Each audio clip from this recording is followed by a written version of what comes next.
టీవీ49 news కి స్వాగతం. సాధారణ తనిఖీలో భాగంగా జిల్లా ఎస్పీ బి కృష్ణారావు సోమవారం సాయంత్రం డాక్టర్ బిఆర్ అంబేద్కర్ కోనసీమ జిల్లా మండపేట పట్టణ పోలీస్ స్టేషన్ సందర్శించారు. ఈ సందర్భంగా పోలీస్ స్టేషన్ పరిధి నేరాల వివరాలు సిబ్బందిని అడిగి తెలుసుకున్నారు.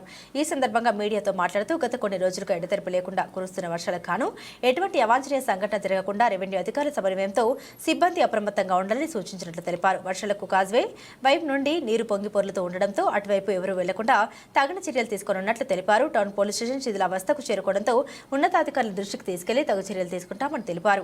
ఈ కార్యక్రమంలో DSP Ramakrishna, incharge CI Sridhar, ఎస్ఐలు హరికోటి శాస్త్రి, నాన్సరయ్య సిబ్బంది పాల్గొన్నారు. అందరికీ నమస్కారం. సో మన లాస్ట్ ఫ్యూ డేస్ నుంచి కూడా కంటిన్యూస్ వర్షాలు పడతా ఉన్నాయి, తెలిసిన విషయం ఇది. దీనిపైన ఇప్పుడు సెకండ్ వార్నింగ్ కూడా జారీ చేయడం జరిగింది. సో దానిపైన కొన్ని ఈ ప్రాంతాలన్నీ కూడా పర్యటించడం జరుగుతూ ఉంది. సో దీంట్లో తగు సూచనలు ఇవన్నీ కూడా కన్సర్న్ ఆఫీసర్స్కి వాళ్ళు కూడా ఇవ్వడం జరుగుతూ ఉంది. ఎక్కడెక్కడైతే మనకి ఈ ఫండ్స్ కానీ కాజ్వేస్ కానీ ఉంటాయో అక్కడంతా కూడా కొంచెం అలర్ట్గా పెట్టి నైట్ టైం అంతా కూడా ఎవరు కూడా కాజ్వేస్ రిస్క్ తీసుకోకుండా వెళ్ళకుండా చూసే బాధ్యతలన్నీ కూడా చెప్పడం జరుగుతూ ఉంది. సో వీటిపైన రెవెన్యూ అథారిటీస్తో కూడా కంటిన్యూస్గా టచ్లో ఉంది. తగు సూచనలు అందరికీ కూడా జారీ చేస్తూ ఎటువంటి సంఘటన హ్యూమన్ లాస్ లేకుండా చూసే విధంగా ముందుకు వెళ్తా ఉన్నాం.